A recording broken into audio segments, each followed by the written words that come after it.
LegalizeFreedom.com. Why are we here? Where do we come from? Where are we going?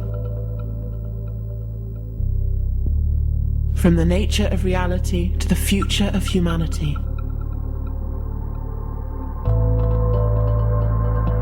Beyond politics, poverty and war. LegalizeFreedom.com.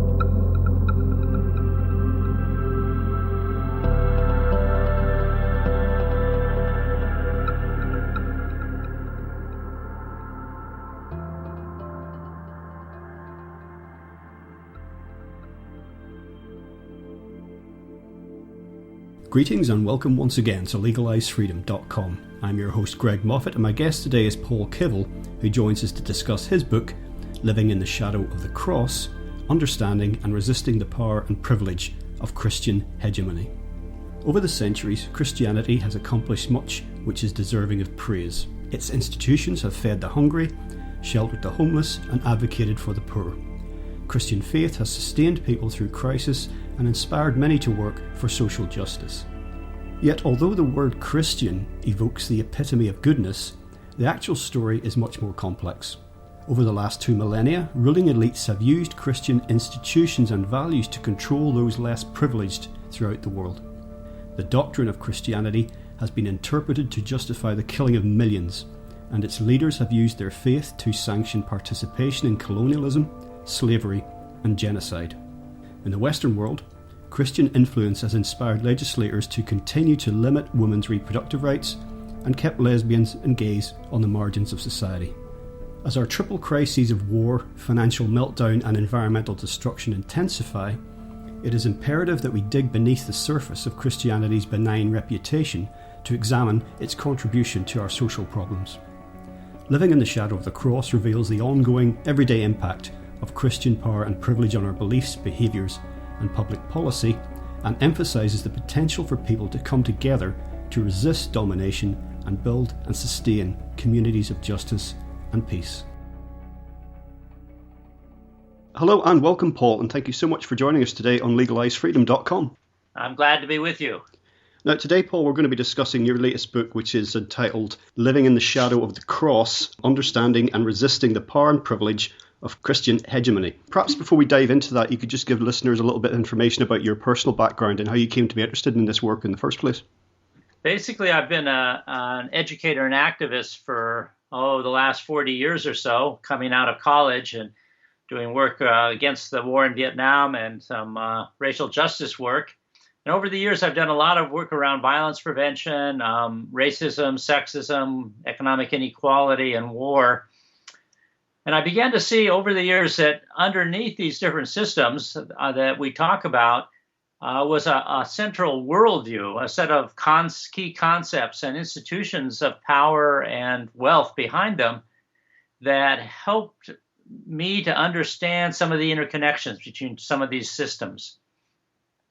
So one day I put Christian hegemony in the middle of a sheet of paper and other systems of oppression around them and started drawing lines and trying to tease out some of the connections, some of the interconnections between them, and realized that a framework, a lens of looking at Christian hegemony is a key to understanding what's going on in the world, especially in the United States in the center of the empire, but also in other Christian dominant countries, and that it helped us potentially develop strategies that are more effective at getting at the roots of our social problems. For instance, just to give one example, a dominant Christian concept is that humans were given dominion over the earth. Well, that means that in that worldview, the earth itself isn't sacred, that we don't have any inherent interdependence and mutuality with other life, and that we are given permission, basically, to go ahead and do anything we want to the earth. And we face, as we know, tremendous problems of global climate change and environmental destruction. And we're not going to be able to solve those problems unless we understand the worldview that sits behind the rationalization and justification for the exploitation and devastation of the natural environment. Now, we can look anywhere in the world and see the influence of various religions, good and bad. By that, I mean good and bad influence. But in the West, in particular, we like to think that, we can look at the US, for example, and say, yes, it's a largely Christian country. A lot of people still signing on for that. But overall, in the West, our institutions, our society have been on a secular track for some time. Church and state are sufficiently separate, and that's an increasing trend. However, the whole premise of your book really is that when you scratch beneath the surface, and in fact sometimes not very far beneath it, that's far from being the case. Right. And I think that that's really, even the word secular has, originally in the 19th century, secular was used not to mean not Christian, but it meant not Christian of a particular denomination. And so it meant that it was broadly Protestant is what secular meant. And it's still, I think, misleadingly used today for many people who think it means not religious. But secular really means Christian, but not denominationally related to the Anglicans or the Episcopalians or the Mormons or the Baptists or whoever. So, the worldview is deep. It's been, and the history has been 1,700 years now in the West. But it's also enforced by powerful Christian institutions and individuals, politically, economically, culturally. So, we have to scratch below the surface. But for many of us, even it's very visible all the time in our national holidays, in our prayers in public spaces, in our icons, in our literature, in our films. So the scratching really is just skin deep. Well, we'll come to some of those particular points you mentioned in detail a little bit later on. But one of the major issues at the root of this, how the situation currently is, that people who don't consider themselves religious, or in the context of your book, Christian, for example, and even people who are actively oppose the influence of religion in society, beyond the walls of a church, as it were, they've internalized Christian values because it's so deeply rooted. And reading your book, it's very clear. You've even got at one point, you've got various checklists for people to go through. And it's surprising how much we build our lives on a foundation that's inherently dominated by Christian values. I think that that's a key reason that I wrote the book, was that I'm really talking about a system of dominance and power and wealth. And I want to make it clear that I'm not talking about individual Christians and their beliefs. I mean, individual Christians have a wide range of beliefs and a really wide range of relationships to dominant Christianity.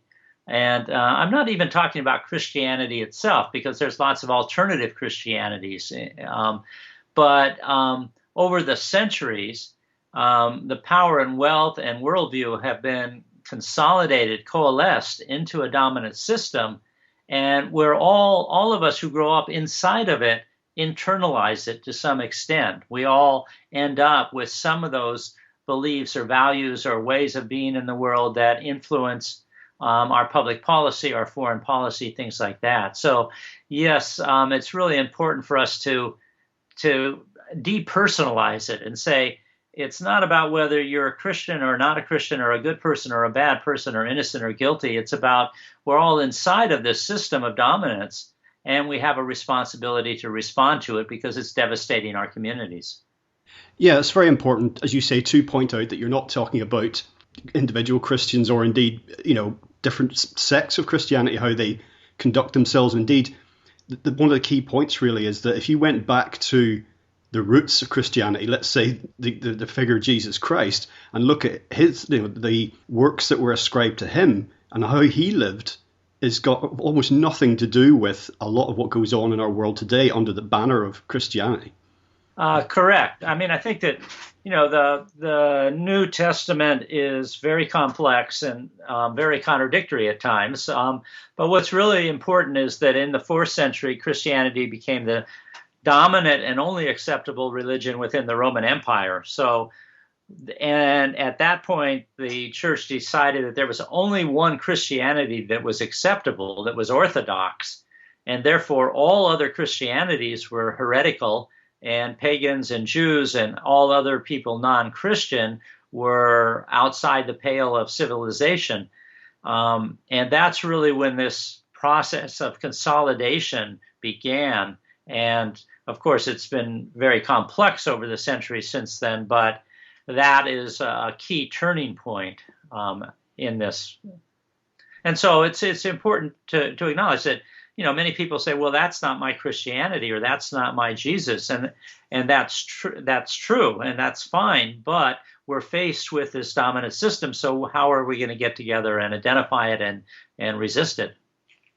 Yeah, you mentioned the concept of there being one Christianity that was acceptable. And another thing at the core of this is the very concept itself, which exists in other religions as well. But the concept of there being one truth, one way, this sort of black and white dualistic outlook, and the idea that, God's love is not unconditional. These are things that have fed into our society in very damaging ways. Right. And those are separable kind of concepts, the dualism, the one truth, the sin salvation, and we can talk about those more in detail. But many groups feel like they have the truth for themselves. One thing that's unique about Christianity was this sense that Christianity was true for everyone in the world, everywhere, in all time. That Christianity was the only truth, the only way to God, and all other belief systems, all other religions were inferior, and not just inferior, but dangerous, because they led people astray. And so the proselytizing, the missionary mandate in the New Testament gave the Pope in the 11th century the feeling that the whole world was under his control, and he could divide it up to colonizing powers like Spain and Portugal, and he could legitimize them going out and taking any land that wasn't Christian and enslaving the people and destroying the environment, because he was given the mandate from God over all creation. And I know very few belief systems or religions that claim that kind of truth. Mostly, it's much more of a limited. This is true for us. This is what we think that is right for ourselves. Not that everybody in the world is inferior and we're going to go out and save them. Well, this idea, if you take it on a personal level, that I've noticed it in some religious people, where this need to sort of to spread the message and convert people and bring them over. Rooted in that is this insecurity, actually, where they look around. If they see too many people not subscribing to their beliefs, it somehow undermines it in their own mind, and they need the numbers in order to feel that they're on the right track. They might know inside themselves, but that's not enough. And if you map that up onto a macro level of governments and armies and foreign policy, then that can have devastating consequences, and all sorts of misguided decisions can be made. The mandate to save ourselves and to save other peoples, I think you're putting your finger on, is very, very dangerous. And we see this even on people who are progressive or liberal, who feel like they have the truth and they are going to go out and convert people. But we see it at the national levels as well, where the United States and Britain and other countries feel like they have a manifest destiny, a divine providence, permission to go out and save other peoples, to bring good things. And, traditionally that was explicitly Christian. We're going to bring Christianity and civilization. Today, it's more often couched in terms like free markets or human rights or capitalism or democracy. But it's that same sense that we are superior, we are good, we are right, we have the truth, and we can come in, and regardless of your wishes as a country or as a people, we have the mandate to change you for the better. Well, think of the days of the Inquisition, for example, or back to the Crusades and the conquering of America by the conquistadors of those periods of time. We think of that as barbaric, and that's behind us. But there are people, some genuinely, I think, with politicians it can be difficult to tell. They can say one thing and not actually believe it. It's just expediency. But I think there are people with their hands on the levers of power today globally that actually think in quite similar terms. Absolutely. It's very deep. I mean, one concept within dominant Christianity is not only a dualism, that everything is good or bad, either or, but that there's a cosmic battle between good and evil, and that we are always on the good side, and therefore anybody who opposes us or is just different than us must be on the bad side, and we need to attack, and we need to change them and save them, save their peoples. So it's not explicitly necessarily, you don't have to be a church attending Christian to believe that. Lots of people believe that, but within this Christian framework, it sets up a constant wars against evil, against the bad guys. We see it in our comic books, we see it in our video games, but we also see it in our foreign policy.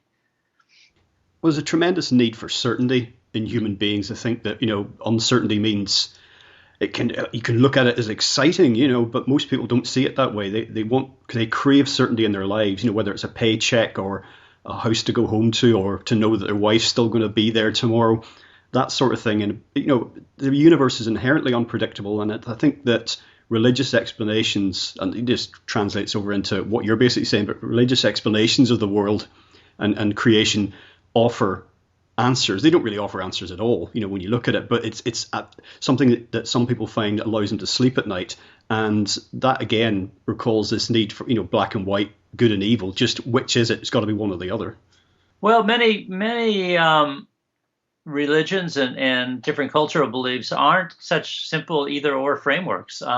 They recognize and acknowledge the complexity in the world, the mystery in the world, the uncertainty of the world.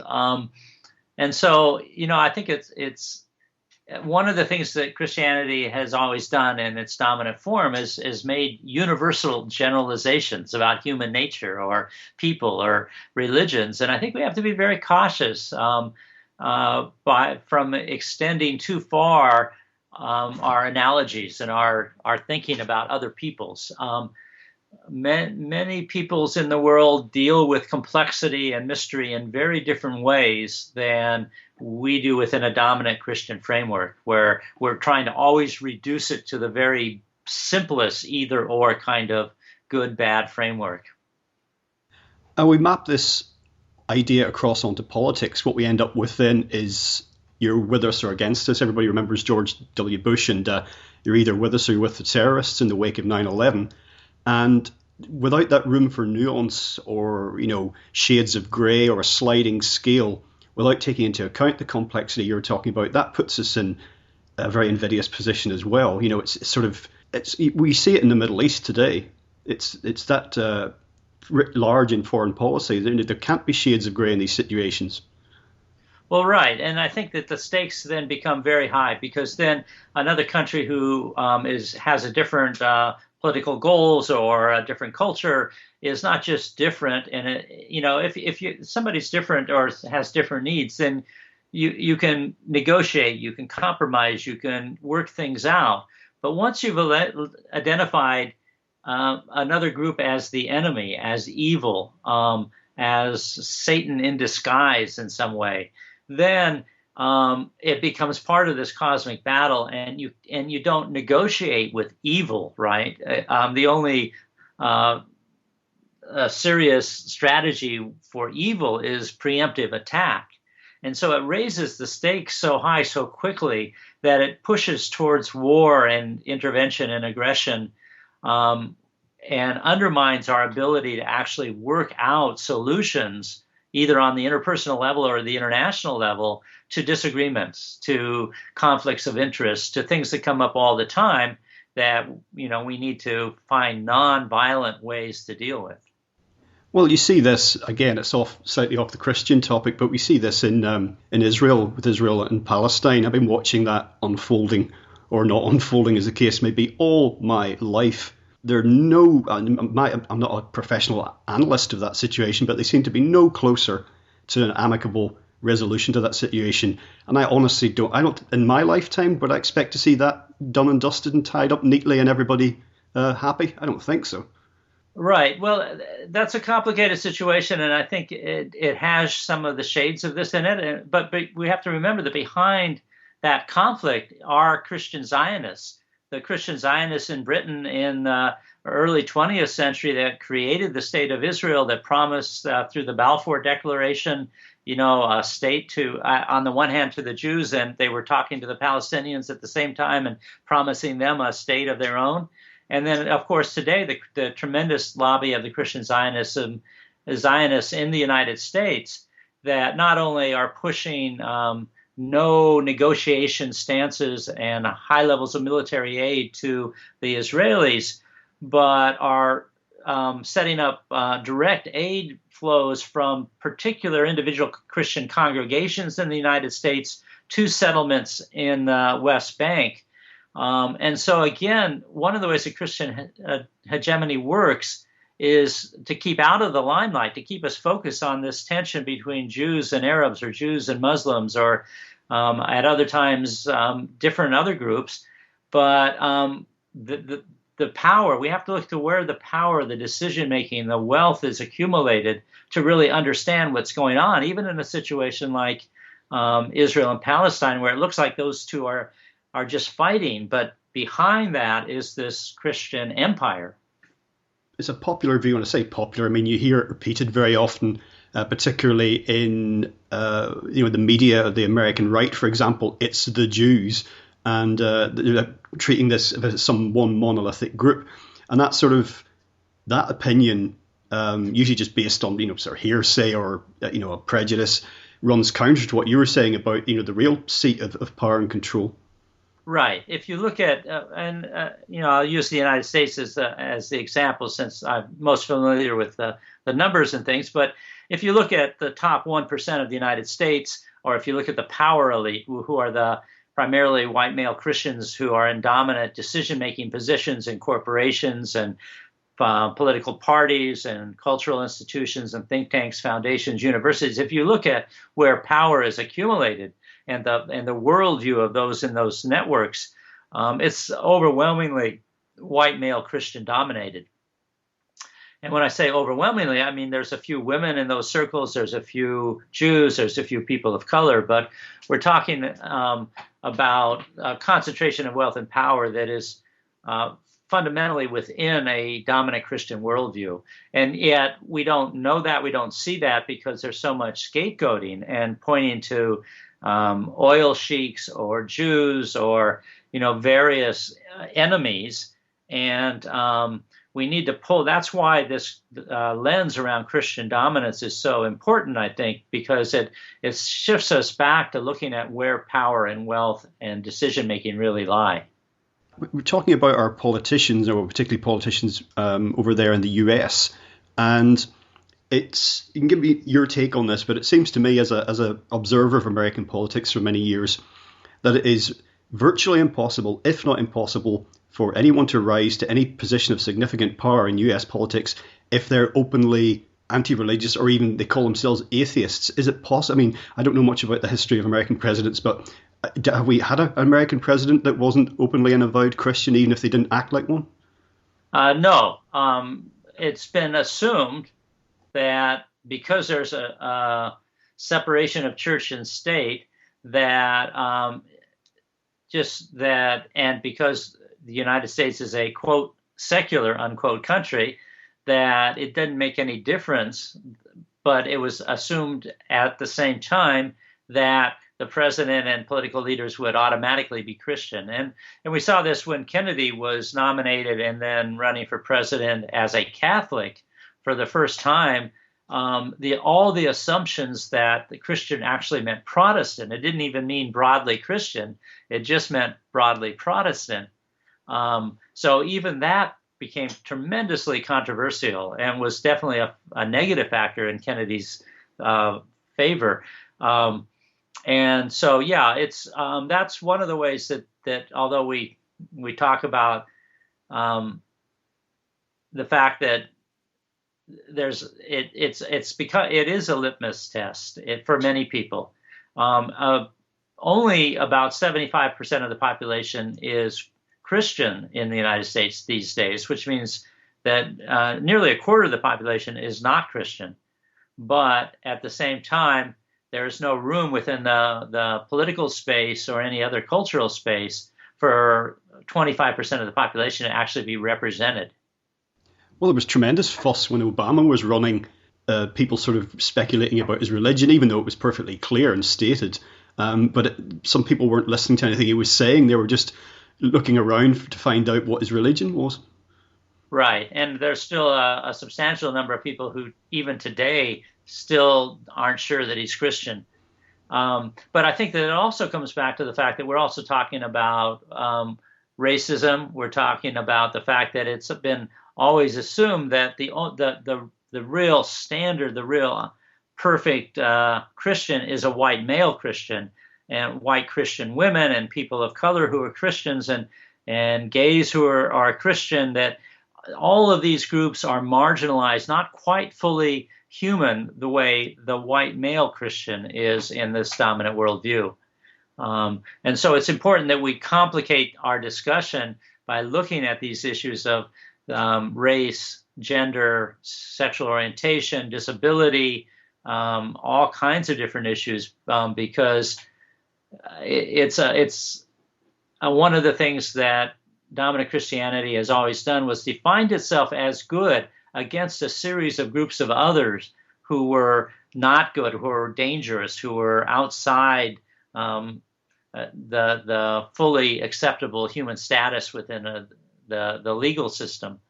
And some of those groups were Jews and people of color, heathens, heretics, people with disability, poor people, and I can say more about that. But then, and after the Inquisition and the witch burning times, then even white Christian women were labeled as a group of the other.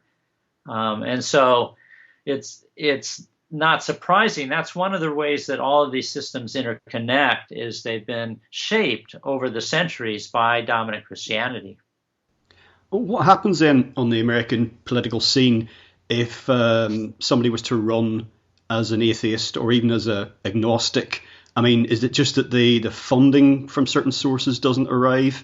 Of course, they'd have to get the nomination in the first place, or would it affect the popular vote if that person did manage to finance themselves? Would a number of people presumably would take that as significant and maybe vote, contrary to their other political instincts simply because this person wasn't a Christian?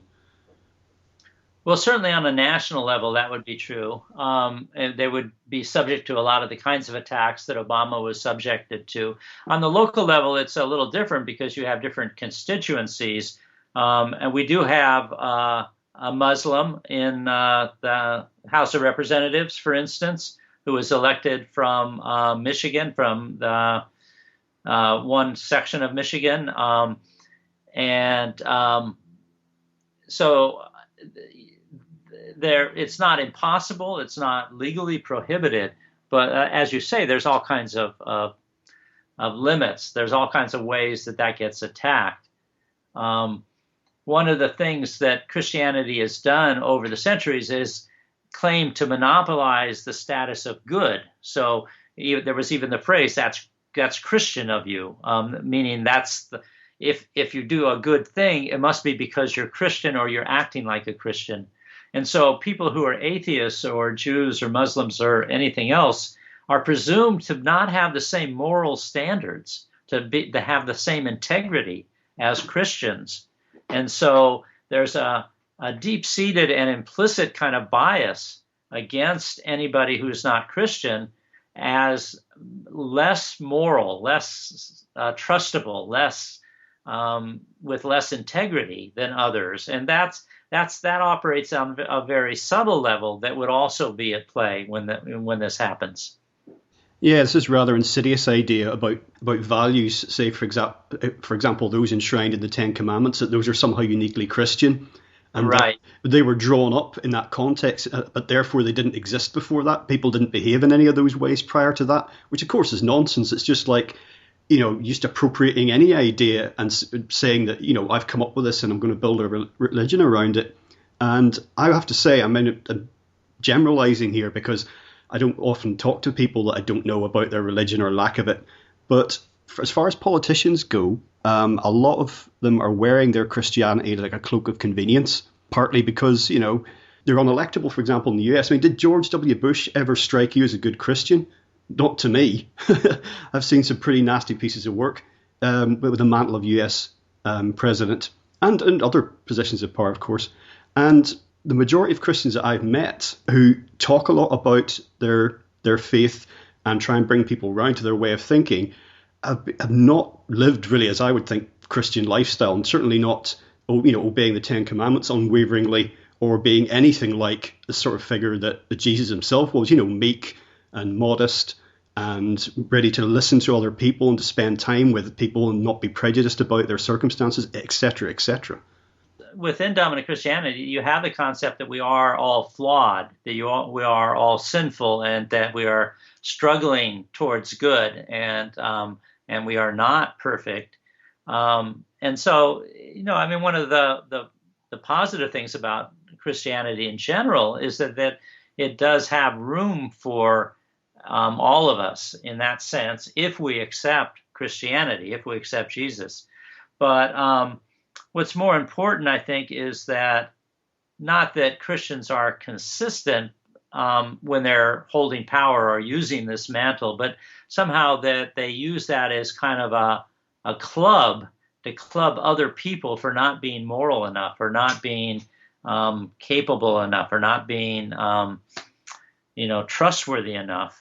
So that's one thing, that coming back to that dualism, and that you're either with us or against us, that this litmus test, if you're a Christian, you're at least on the good side. You're the assumption that anybody else is, dangerous or contaminating or subversive. That's really where it comes into play, I think.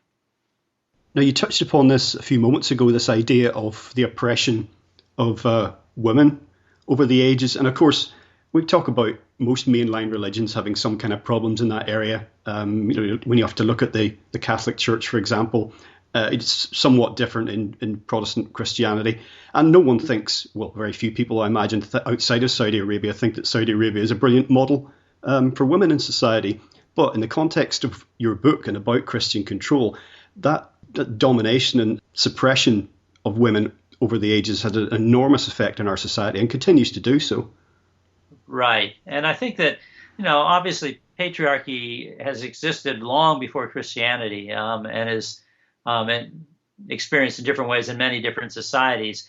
What was significant is that within our Western societies, patriarchy, sexism was shaped in particular kinds of ways. And one of those ways was to blame women for the root of all evil, original sin.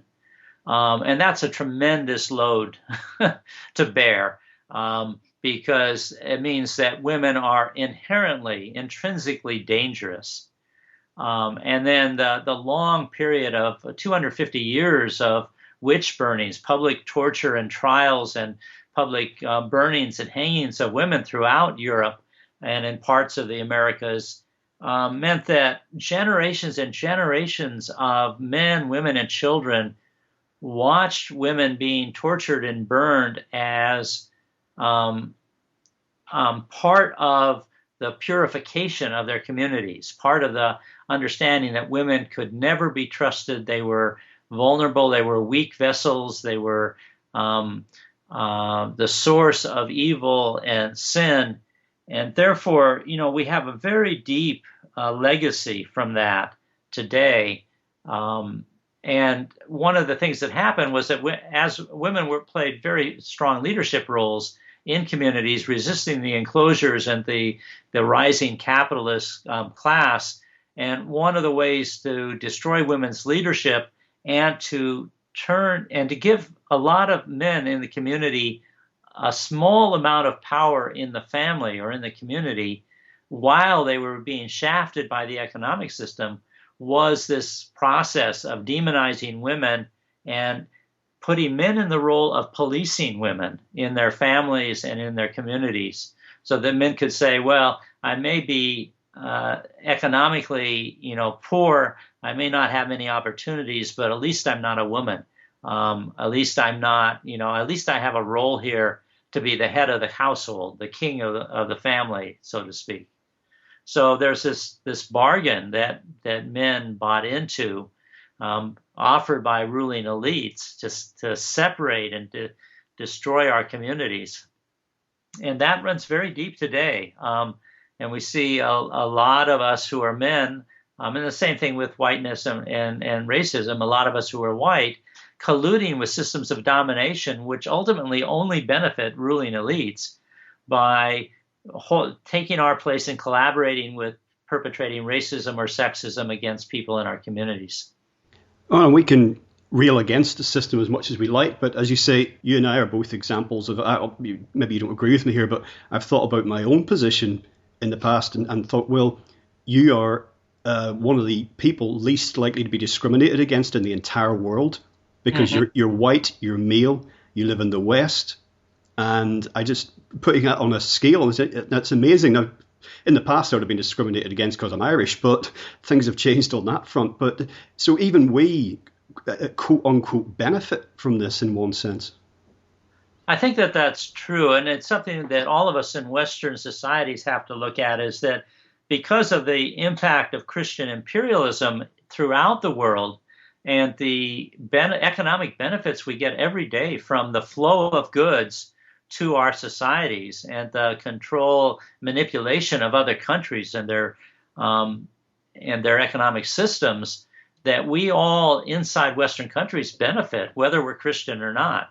Now, of course, those who are Christian benefit more than those who don't, and those who are ruling elites benefit a lot, and the rest of us very little.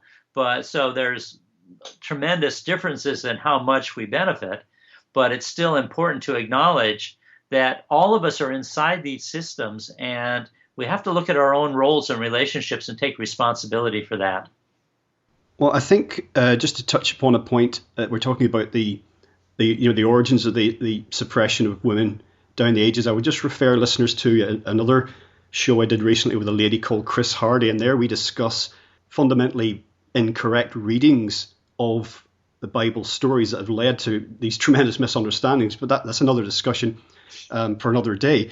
But this also affects, I particularly see it growing up, how the kids I went to school with were affected by the religion or otherwise of their parents. I saw one good friend of mine who was part of a Catholic family, and another good friend, not actually a friend anymore because I've lost him to God, as I often say, but he was a part of a Baptist family, and they suffered tremendously. I'm not talking about something involving the authorities or anything like that, but just on a level that I didn't, growing up in just sort of a happy, easygoing household. And I saw that they were driven, almost half crazy by this system that was being imposed on them. And I noticed how their parents behaved, and they were under a yoke as well. And they were repeating what their parents had repeated, and so on it goes. And in America in particular, this starts at a young age, whether a family are religious or not. You have the entire education system is affected by this. And I mean, I remember being sent to Sunday school for no reason other than it was the done thing. We did RE in school called religious education, and we were not in a religious school, but it was only 30 minutes a week devoted to discussing Bible stories. We didn't discuss Judaism, Islam, Buddhism, none of it, just Bible stories. And in assembly, where we'd all gather in the morning, we said the Lord's Prayer. We'd sometimes sing a hymn. Even my own mother, a very unreligious person, if I did something she perceived to be naughty, would talk about a black mark going in the book that would be tallied up at the end of my life. Right. Well, and that's a good indication of just how deep this is, that many people in our society who are not practicing Christian or don't attend church, and I know that church attendance in England is very low, but it's at that deeper level of the internalization of the values, the worldview, the concepts of heaven and hell and sin and salvation and things like that are so devastating because they undermine our ability to get out from under the system. And that's one of the reasons that I wrote this book, Living in the Shadow of the Cross, because we're all inside, we're all under this shadow. And it really blocks out a lot of the light, a lot of the knowledge and information that we need that would actually help us build different healthy, sustainable communities and end wars and really produce levels of social justice that we can't get at when we're living under the shadow of this system. It's interesting that you mention church attendance here in the UK, because only within the last week, and unfortunately I can't remember who it was, but somebody made a statement in the media basically saying that Britain was a Christian country. That was Cameron, I think. Yes, well, certainly that would make sense. And there actually has been a bit of a trend in that sort of general direction, which is contrary to what's happening on the ground with, as you say, church attendance. And for me, this began with Tony Blair. Uh-huh. When he hooked up with George W. Bush on their grand plan for the Middle East and elsewhere, he started to talk in religious terms about this, echoing sort of like a Bush light, sort of watered down. And he became very American presidential, and he was talked about, he didn't use words like crusade or, quite the axis of evil and things like that were more inflammatory. But he started to talk about belief in what they were doing. And issues of right or wrong started to become a bit clouded. It was about the belief and a commitment and all the rest of it. And of course, Blair has since converted to Catholicism. And since then, there's just been a slight ripple of comments like that. And they come up and they cause a lot of unease. But it was just interesting that happened this week. And of course, it attracted mostly negative comments. People saying, well, on what basis is it Christian? But we still have this underlying idea, and it seems hard to let go of.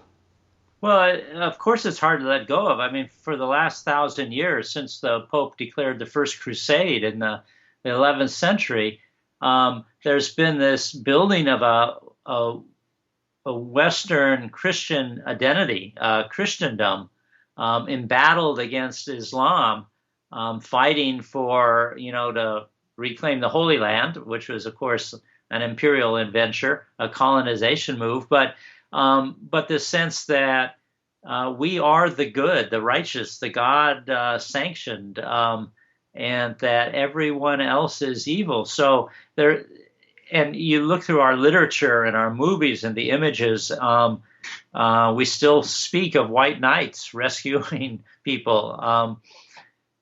So it's not surprising that this is really deep, rooted. And that's one reason why I talk about Christian hegemony. Hegemony basically just means dominance, but it means dominance that's so long-standing and so deep-rooted that it has become not recognized even as dominance. It's just the way things are. It's just normal. And so my book is very much trying to identify this system that for so many of us, so much of the time is just, well, that's the way things are. That's just how we do things. I find it interesting in this country in particular that if people are asked, in vox pops, just on the street by the media, are you religious? Are you Christian? Whatever it happens to be. People who are, Jews or Muslims or whatever, are obviously they're very upfront about it. And, oh, absolutely, yeah, that's my faith, that's my life. And sometimes you'll find people who are Christians and say so. But most people, as the figures bear out in this country anyway today, are generally non-religious. And people are more likely to describe themselves as spiritual but not religious if they lean that way at all. But if you do talk to people on the street, a lot of people will say that they are Christian with no actual basis in fact, simply because psychologically it's almost like they're hedging their bets. That if they say they're not Christian, that this is seen actually as a negative thing in itself. Right. And I think that what's really important here is that it's really easy for people to say, well, I'm not religious, or I'm not Christian, or I am Christian, but I don't go to church, and that's not about me. And various ways that we distance ourselves from what's going on, from this dominant system. And that means that we don't feel a responsibility for it. We don't feel like we have a role to play in challenging it. And it just rolls on. It just rolls over everybody who's marginalized and othered in the society. And so for those who are Christian or raised Christian or, are mildly Christian or mildly religious, I think it's really important that people understand that this is about them as well, that there's nobody who's innocent in this, Not that we're responsible for creating the system, because it's been around a long time before any of us, but it's here now. It's something we live in. It's having tremendously negative impact on our communities, on the world in general. And if we don't step up and take responsibility and challenge that, it's really going to be tremendously devastating. So there's a role for those who are Christian or raised Christian to step up as allies in the struggle against Christian dominance. That is a real key one, and it's a long-standing role that Christians have often fought for social justice, abolition and women's suffrage, and the protection of indigenous sites and cultures, and the end of anti-colonial struggles. So there's been a long history of resistance, and we need to realize that we need to step up wherever wherever we find ourselves inside this system, to be part of that continuing resistance. There's an interesting section in the book where you talk about science. A lot of people consider science, the antithesis of religiosity of all kinds. But of course, you point out the origins of science coming from white Christian men once again, and how that influence still actually has an effect today, which seems counterintuitive to a lot of people. Well, science really grew right out of Christianity. All of the early scientists were priests. The early institutions of science were Christian universities. And there were seen to be two revelations in the world for Christians. One was the New Testament, the Word of God, as it was written. And then the other was the natural world, which also revealed God's intentions and God's plans. And so scientists were the priests of understanding the natural world, and theologians were the priests of understanding the written word of Christianity. And a lot of what science did over the centuries was, in fact, prove the truths of Christianity in terms of particularly the various hierarchies. Dominant Christianity had God over people, of course, but also men over women, and white people over people of color, and parents over children, and all of these hierarchies.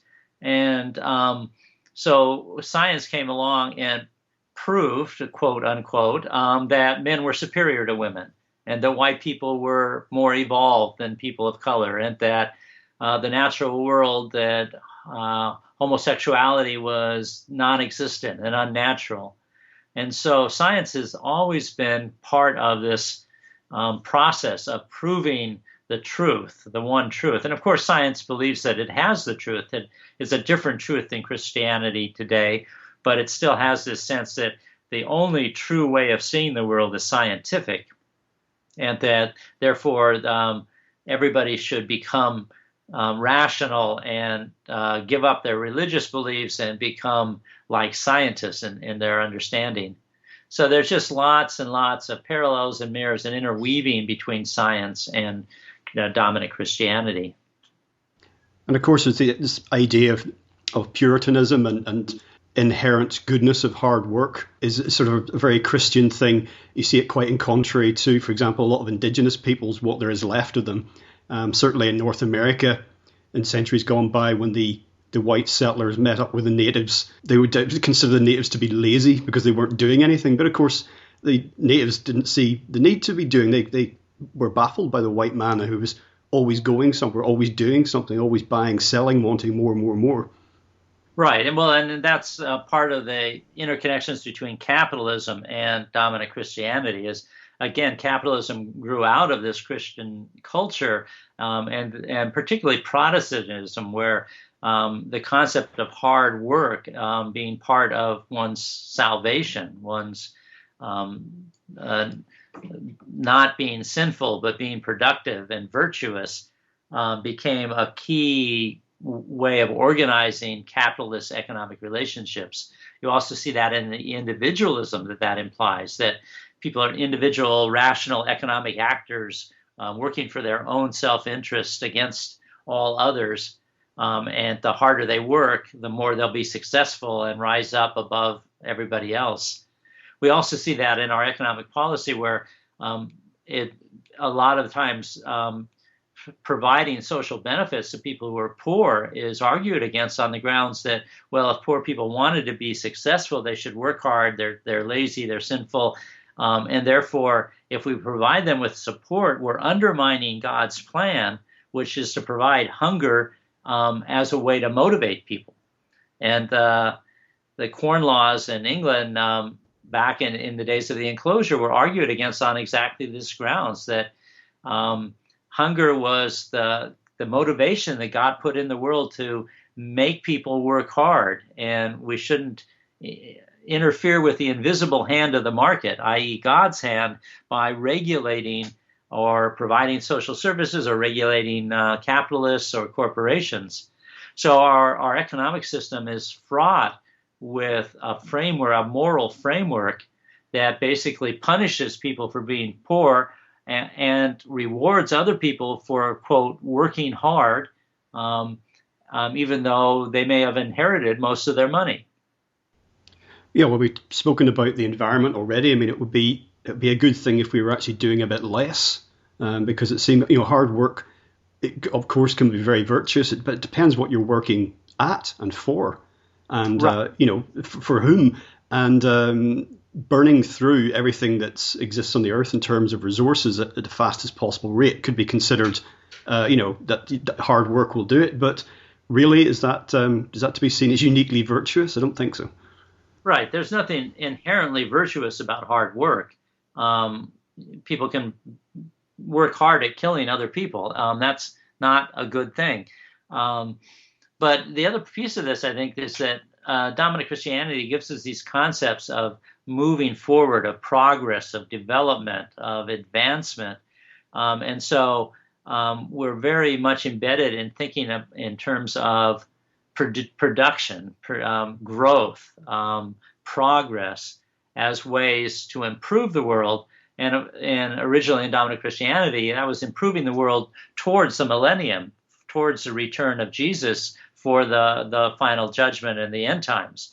And so we have a slightly more secularized version of that, but the fundamental concept is that, again, that history is the unrolling of God's plan from beginning to end, moving forward towards the millennium.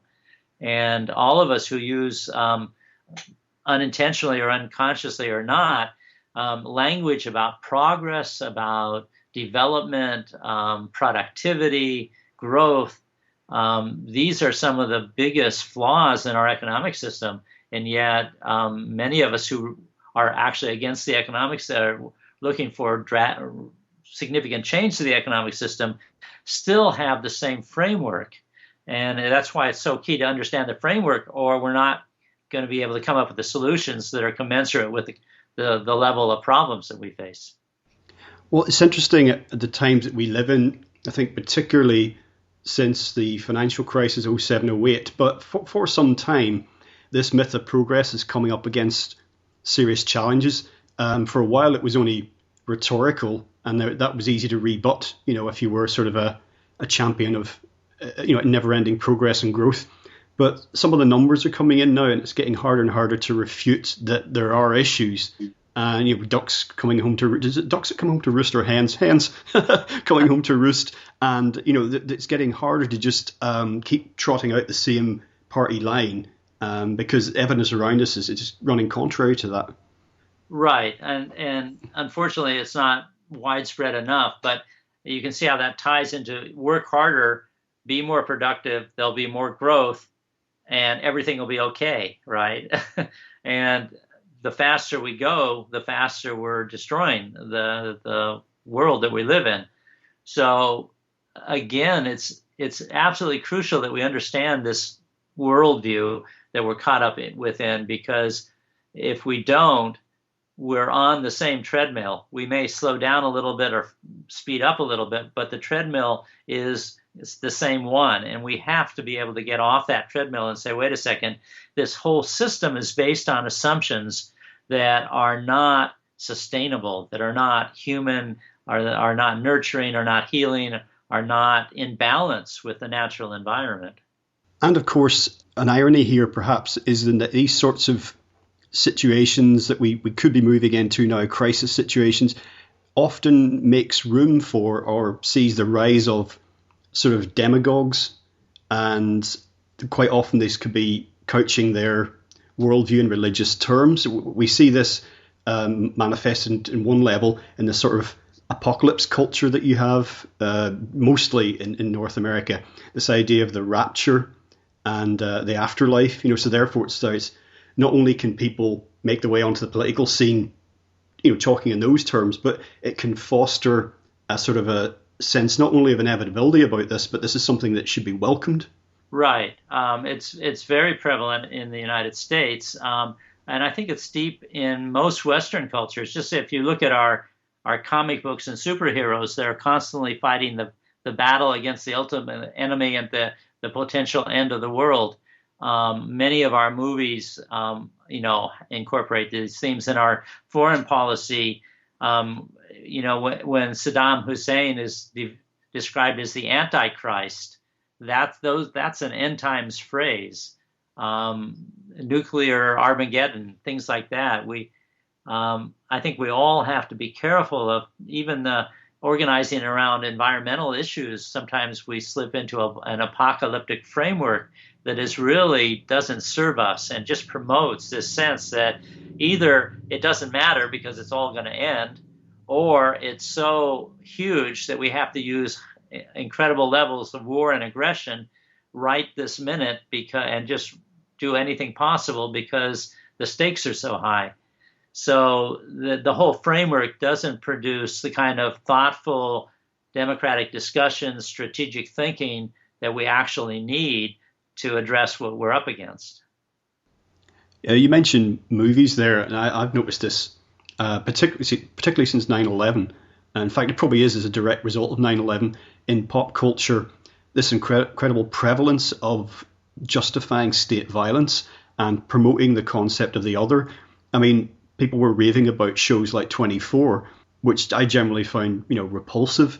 But this goes on, and I call it police porn, in the sense that it, features guys zooming around in flashy cars and waving guns around and suppressing that other, And the violence is almost like sort of, it's just casual, because it's in the service of something much more important. I think it's true that at least the levels of violence are increasing, but really this framework during the Cold War, this was the framework for the U.S. and Britain and much of the Western world, that the evil enemy, the godless communists, were going to take over the world and turn us all into robots. And this was the final battle. And if you look at the rhetoric going back to World War II, World War I, and even earlier, often ruling elites in the West have used this apocalyptic framework to motivate people to get them to support foreign invasions and wars on the basis of this time it's the last time, this time it's the ultimate enemy, the Antichrist is here, the millennium is close, this is it. So we have to be really careful that we don't fall into accepting that we realize that this is manipulated language around a dominant Christian framework that is set up to promote war and aggression and to protect the interests of ruling elites. One of the major issues I see really is in terms of thinking about how we could move forward, perhaps beyond a lot of this, is that, and that doesn't have to mean somehow that there is no more Christianity, because as you point out, it's not really about that at the end of the day. And one of the main issues for me is how so much of this isn't Christian in terms of that somebody like Jesus Christ himself would recognize. The destruction, the violence, the prejudice, the corruption, greed, all of this stuff going on within some of these systems we're talking about. It's got nothing to do with any Christian creed that I've ever read about, but it flies under that banner. So as long as that's the case, it makes it rather difficult to see how we could actually, Christianity didn't always exist, but it certainly didn't exist in this current form and have these sorts of actions taken in its name. It's just difficult to see how we could unpick some of this, so that there would be a Christianity that would be recognizable, a world religion that is no longer attached to all this framework. It's very difficult to see how we could get there. Well, yeah, I mean, that's really a question for Christians to deal with. There's always been alternative Christianities that have risen and challenged the dominant one. Mostly they've been attacked and often wiped out. But I think that there's lots of possibilities within Christianity for folks to create new forms of Christianity that don't have some of the oppressive and hegemonic kind of characteristics that we've seen for the last many centuries. But that's really for Christians to figure out from within Christianity. For those of us outside of it, we have our hands full just trying to resist and get on with our own lives and maintain our own languages and cultures and belief systems. But for those within Christianity, I think there is a real challenge about, okay, well, how do we wrest power from dominant Christianity and restate, reform, rebuild communities based upon other forms of Christian values? Towards the end of the book, to end on a positive note, you look at some of the ways that resistance in these terms is actually happening, and this, of course, inside and outside of Christianity. Right. Resistance is, as I've said earlier, it has always been active and alive. For some of us, survival has been resistance, keeping alive cultures and languages and spiritual beliefs and things like that. And obviously, there's struggles today. Native Americans struggling for sovereignty and protection of sacred sites and stopping the onslaught against their cultures is one form that in the Americas resistance looks like. Within Christianity, there's always been both individuals and groups of Christians stepping up and working for social justice. There were Spanish priests who protested the colonization of the Americans. There were ministers and priests in Germany who organized against the Nazis, for example. There's been Christians who have worked for abolition, who have worked for women's suffrage, who worked against imperialism in Africa and South America and places like that. And of course, part of the resistance has been creating alternative Christianity, such as the Black Church and liberation theologies and feminist churches. So there's a long and strong tradition within Christianity of Christians organizing and speaking up and intervening in disrupting dominant Christianity. And often that's been in solidarity with those of us outside of Christianity who have been struggling to protect ourselves, to rebuild our communities, and to create more sustainable and healthy communities. So I think that it's really important that all of us look around and see where we're most engaged, what's going on in our communities, where these issues are emerging, so that we can take our place in this long tradition of resistance.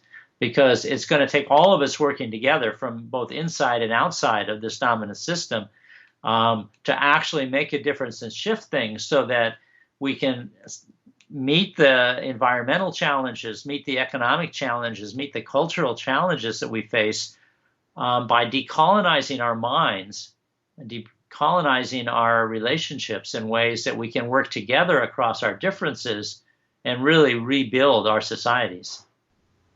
Paul, today we've been talking about your book, mentioned earlier, is Living in the Shadow of the Cross. That's available everywhere. Perhaps in closing, you'd like to tell listeners about your website and what resources you have there. I wrote the book to be a key resource for folks, but I also have a website which is www.christianhegemony, HEGEMONY.org. And there's lots of articles and links and video clips and other resources for folks.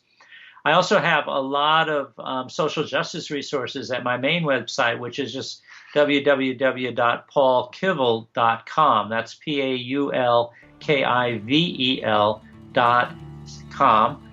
And I really want people to be able to have these conversations, to engage with others, to come together around these issues. So I welcome feedback, communication. I can be reached at paul@paulkivel.com by email for folks who want to continue the conversation and find other resources. Excellent. Well, Paul, thank you so much for joining us today on legalizedfreedom.com. It's been a pleasure talking with you. Thanks for having me. Well, folks, that's it for another week. As ever, thank you so much for listening. If you enjoyed the show, please check out the website. That's legalizedfreedom.com, legalized-freedom.com, where you'll find an archive of programs offering alternative views on a wide range of topics, including world affairs, politics and economics, science and technology, religion and spirituality, conspiracy, and alternative history. You can also browse and buy a range of books and DVDs from our guests, and if you're feeling generous, make a donation to help keep the site up and running. Until next time, I'm Greg Moffat, and you've been listening to legalizedfreedom.com.